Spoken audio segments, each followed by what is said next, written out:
Mars, but you can call me Mars. When I was a kid, there was nothing more I wanted than a Pirate101 or Wizard101 membership.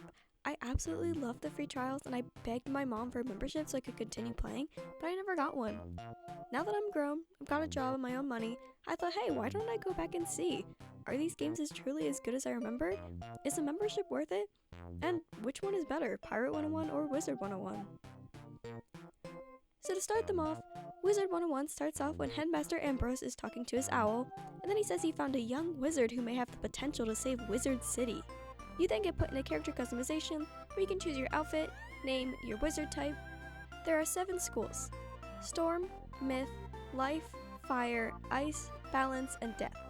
You can take a quiz to see which one you fit, or just choose one. Personally, I'm a Fire Wizard. These actually do matter as it affects the spell types you learn, and when I was younger, I would always choose Death, and I think most people do.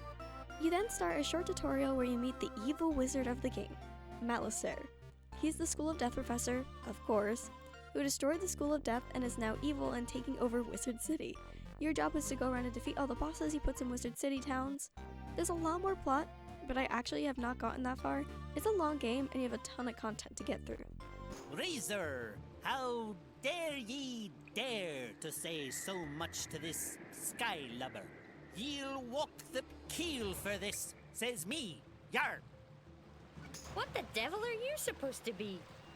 Pirate101 starts you off with you captured on an Armada ship. The Armada is basically the Navy, and they do not like pirates. You get to customize your character again, but this time you get a backstory. You get to choose how your parents died, where you were raised, and then how you were arrested. How you're arrested is the pirate class you are: Swashbuckler, Musketeer, Witch Doctor, Privateer, or Buccaneer. These choices affect your fighting style and what crewmates you get along the way. Once you escape with the help of your first crewmate, you talk to Captain Avery, who tells you the story of Captain Gunn, who is a super rich pirate, and when he died, everyone started looking for his treasure. Your goal is to find his treasure, fighting pirates along the way as they try and get the gold for themselves.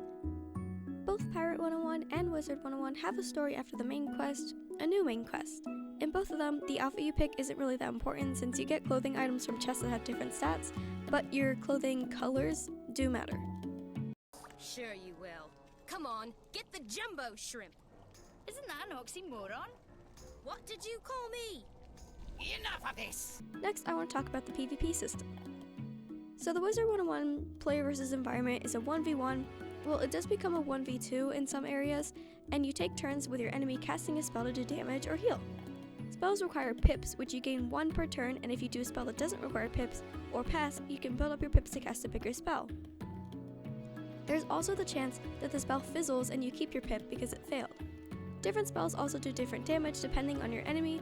Schools are weaker to other schools, like ice being weak to fire, so if you cast a spell on an ice enemy, you'll do more damage. You can also do less damage by casting a spell of the same class as your enemy, which I had a really hard time with when I fought fire bosses. It did not go well for me. There's also spells that boost your attack, lessen your attack, and switch your attack type. Pirate101 PvE is a fight with you and your crew fighting together. You take turns with the enemy attacking one another and moving around the battlefield. You can attack normally, or some crewmates have a special attack that does more damage. Your crew and the enemies also have talents where they can do things like repel borders, which is when once per enemy, if an enemy approaches you, you get to attack them first. There's a lot more, like Overwatch, an enemy comes in range and your crew can fire their ranged weapon first. In both games, you can have other players join your fight, which of course gives you more enemies to fight, but you get some extra rewards. I honestly like the Pirate101 PvE way better. I feel like I'm playing chess a little. I also like that your crew can stack attacks on enemies. I've had rounds where the enemy doesn't even get a hit in. My team kills them so fast. But, you know, they're both fun. I just personally like Pirate101 better.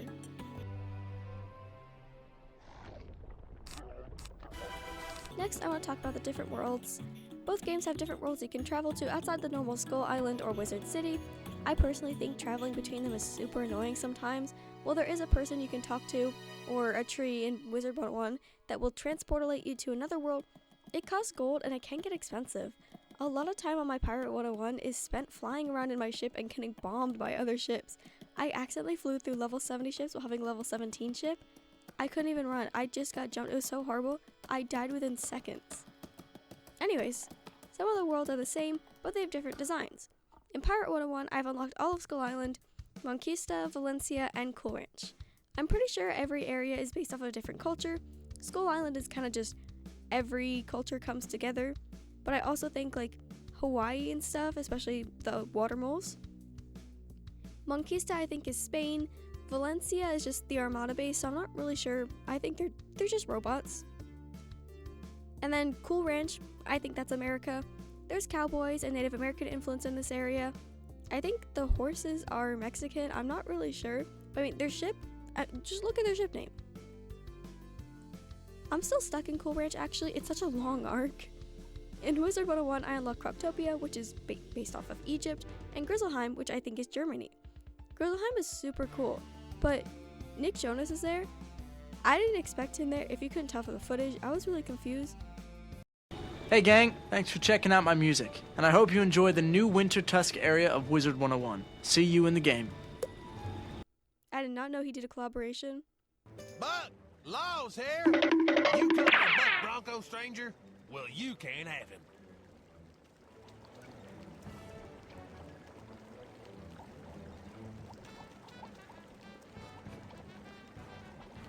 Next, I want to talk about the pets. I absolutely love the pets. One of my favorite parts of the game. They're so cute. If I had to rank Wizard101 pets versus Pirate101, I'm not sure which wins. Let's go through them. So you automatically get a starter in both games. In Wizard City, you get a fairy. In Pirate101, you get an ostrich. The game also comes with pets you can purchase with gold. They're much cheaper in Wizard101. I think this is because these pets have really bad stats.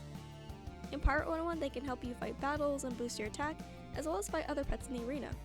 Whereas in Wizard101, they can race each other. You get rewards from that. They're kind of like an accessory to boost your wizard's power. The way to level them up is also different. In Pirate101, you send them exercising, which boosts their stats and they can give them food. Once they level up, they get invited to new places to train and level up as they go. In Wizard101, you have to play minigames to hopefully level up your pet. The minigames range from Angry Birds, Pac-Man, Dance Dance Revolution, American Ninja Warrior, grabbing food and avoiding being blown up, and firing your beloved pet out of a cannon to smack into a target. You can also get new pets by morphing in Pirate101. You just need to find someone nice enough to morph with you. Morphing gets your pets better stats sometimes. I honestly don't understand it that much, but luckily I met someone who's very nice and is morphing his pet with me so I can get a cute pet. So sorry, Sir Chase. You can retire soon. Along with morphing, you can get pets in battle, usually boss drops, but it takes a while for them to drop. I did get a random turtle named Baby Sneaker from fighting regular enemies, so hey, it does happen. Well, looking for me? Well, come and get me.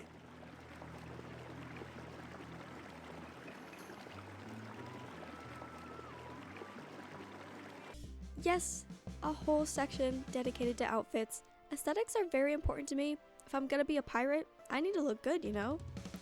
I'm just gonna say it. The outfits in Pirate101 are better. First of all, your clothing pieces will have stats on them that can boost your character, and in Wizard101, my outfit is ugly, but it gives me the best stats.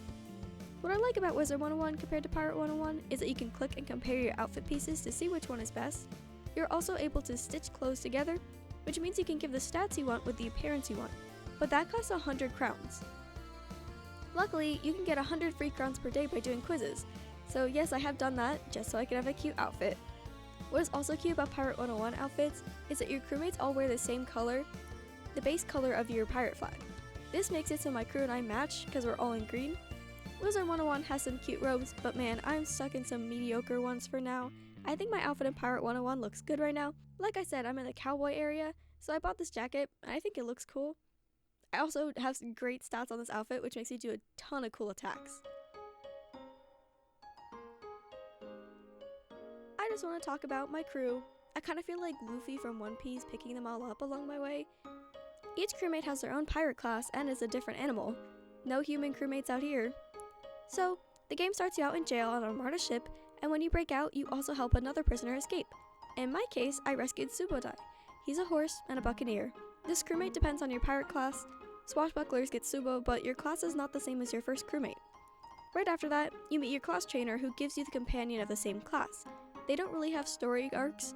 I got Fan Flanders, the frog, and when you're leveling her up and stuff, she gets no story arc to level up. You just pay some gold. When you start your quest to find Guns Gold, you go to the tavern cellar to get the map and get in a fight with the help of a new person down there. For Swashbucklers, you get my #1 girl, Sarah Steele.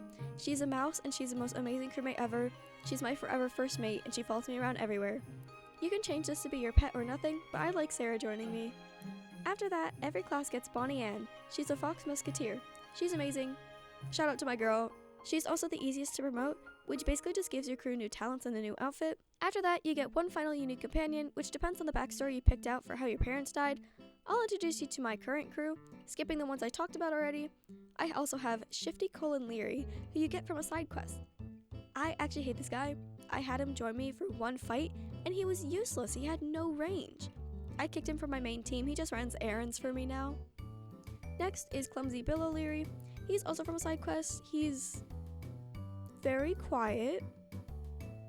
Next is my darling Frogovilla. He's not a frog, but he's a cutie. I love him dearly. I want to see if I can upgrade him soon and get him back on the main team. Next is Nurse Quinn, who's one of 3 chickens I have. I don't have footage of Bob, the other chicken. He's a minor. I did not record after getting him, but I will put a picture in. They're both good, but my favorite is the sheriff. I just got him too, and he's so cute. I love him dearly. After that are my monkeys, Don Domingo Jara and Ernesto de Rivera. They're so short, and Ernesto's actually crazy. I'm pretty sure we fought him in a boss fight, but you know, it's okay. We also had to battle Frogovilla and a couple more crewmates, like Ratbeard. He was the #1 enemy for like all of the first main quest until we save him, and then he's like, "Thanks for saving me. I guess I'll join your crew." Sarah was not impressed. My next crewmate is Tricky Vinny. He's kind of like a Pokemon. He says his name really often. I'll click on him, I'll just go, Tricky Vinny. "Yeah, I know your name." One of my favorites, Old Scratch, is next. He's super useful in the main storyline, and he was a boss fight. When we defeated him, he was like, "Ah, you got me. I guess I'll join your crew." Sarah and Bonnie were not excited. I was, though. Gaspard is the next companion I got from my parents dying. We rescued him from jail. My last companion I also do not have footage of yet, but he's a horse. I'll put a little picture in. Now, you got us, stranger. But Buck, he's gonna eat you and yourn for breakfast. Turn back now if you got any sense.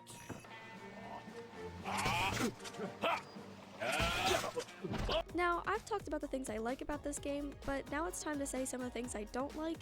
#1, ship combat. Literally my least favorite thing in Pirate 101. You fly around in your ship and can attack other ships or just get attacked yourself. Ship combat sucks because it takes so long to get ships that are higher level than you, and the free ships you get with the game don't cover later quests. Right now I have to destroy level 31 ships, and the last free ship is level 17. I had to buy one with gold. Another thing about ship combat is how many quests ask you to destroy ships. They're one of 2 quests: destroy a certain number of ships or collect items from a ship. Collecting items is the worst because you're not guaranteed to get an item. You could need like 5 items and have to destroy 10 ships because you don't collect them. It is so time consuming and boring. I also don't like in both games how long it takes you to get anywhere. I wish there was a teleport map like in games like Zelda Breath of the Wild. Sure, you can find a guy and teleport to different worlds, but Skull Island is huge, and going from Skull Island to Port Regal takes so long. Another downside is that Pirate 101 in particular doesn't get as much attention from King's Isle as Wizard101 and other projects. Looking at discussions from players, Pirate 101 hasn't had as many events or community things as Wizard101 has, and oftentimes when doing updates and live streams, Pirate 101 is barely mentioned. It'd be great if they could add events so that you could do with the community, as the only event I've witnessed, it's kind of boring and you mainly do it solo. Something else I wanted to talk about, one of the main points of the video, is membership and payments.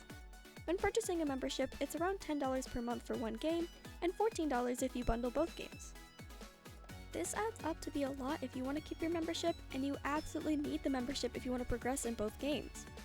The free trial for Wizard101 has actually been expanded so you can access the new areas you couldn't before. The free trial takes you through several towns in Wizard City, stopping you before you unlock the last one, Colossus Avenue, as well as the underwater section of Wizard City, and also Croptopia. You also get to visit Grizzleheim once, but you can't get back until you buy the membership. It's around 3 to 4 hours of playtime to get through it all, which isn't horrible, certainly better than what it used to be.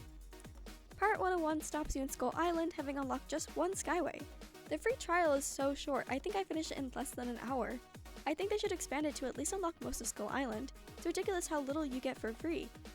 You get to do a couple quests, you stop Finn one time, and then when you go to hunt him down, you can only do 1 out of the 4 quests you need to do to find him. Another issue is the RNG.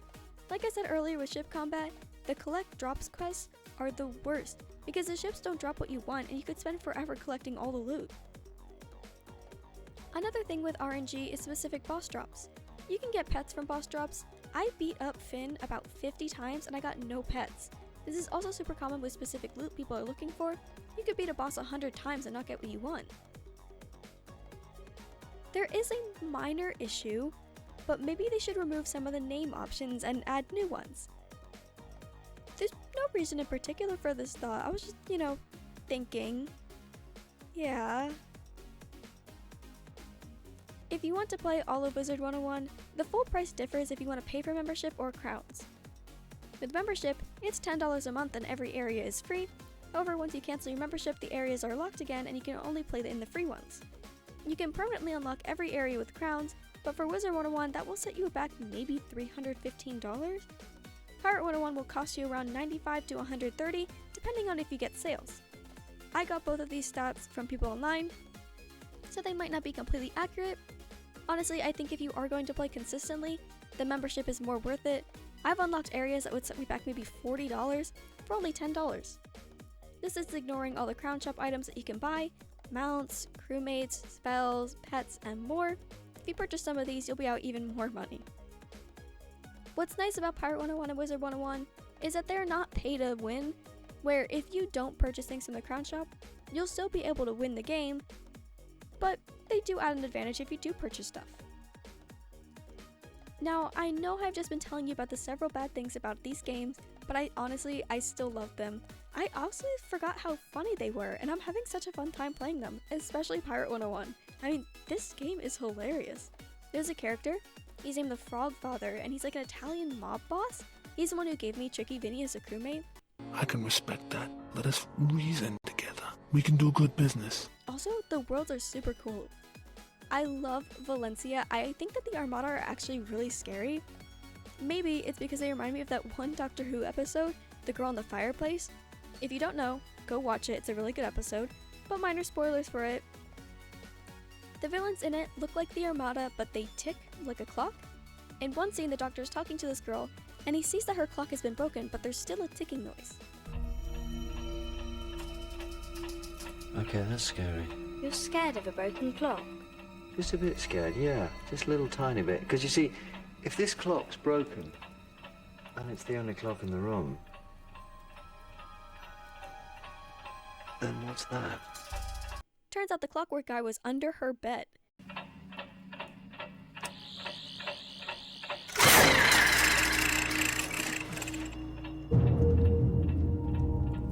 That's horrifying for little 11-year-old me.